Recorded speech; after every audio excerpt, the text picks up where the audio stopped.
Okay, this is part 2 of the Unit 2 pretest assessment. This is number 10 on the last page.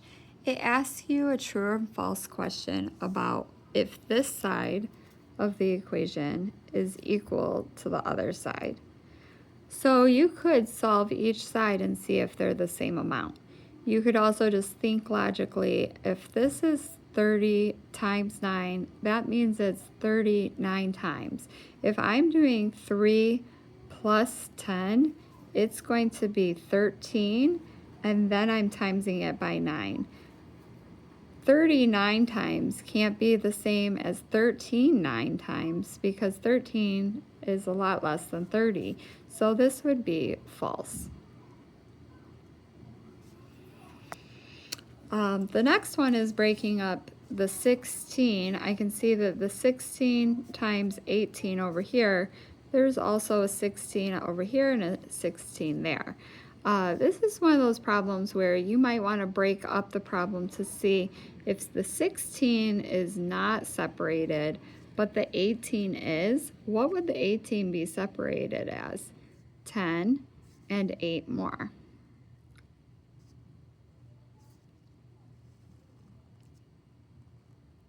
So in this box, we would be multiplying 16 times 10, and in this box, we would be multiplying 16 times 8.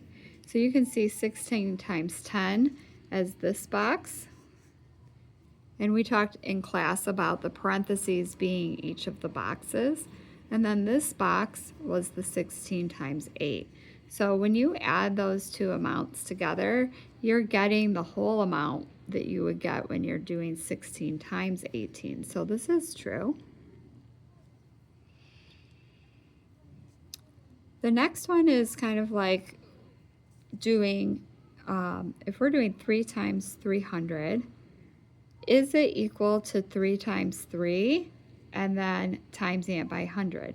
Well, our shortcut says that we can do the 3 times 3, get 9, and then put the 2 zeros on the end. Is that the same thing as doing 3 times 3?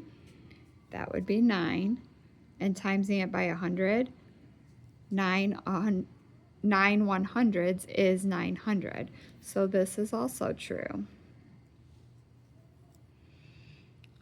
And then the last one is a division problem. So I could work it backwards by multiplying 11 times 2. 11 times 2 would be 2 11s, which is 22. And I would also get a remainder of 1 on there. If I am at 22 already, and I also have a remainder of 1, then I don't think this is going to be true. If you wanted to count up by 2s, you could say the same thing. If I'm at 2 times 10, that would be 20. If I was at 11 of them, I would be at 22. And then a remainder of 1 means that I would also have 1 more. So that should be 23 over here, not a 21. So that is false. And you could check that by saying, okay, how many 2's go into 23? 11 of them, because 11 times 2 is 22, and I would have a remainder of 1. So that should have been a 23 here, not a 21. For the fill in the blank ones, I would also be making these into boxes like this to see how they're separating it.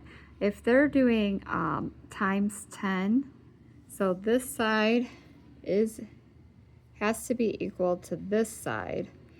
So the thing that is not separated here is the 10, because I see the 10 here and the 10 here. So if I'm making an array with that on there, I'm going to just use a little space down here. If I want to make an array, I'm going to make it 10 long, and I would have to separate the 15 as 10 and 5.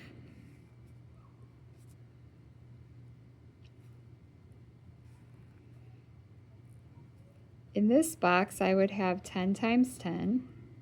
In this box, I would have 10 times 5. Well, in the original problem, it already has 10 times 5. It's right here. Of course, they did it as 5 times 10, not as 10 times 5. And then the one that they're missing is the other 10, 10 times 10. So that's why we know that there is a 10 missing there.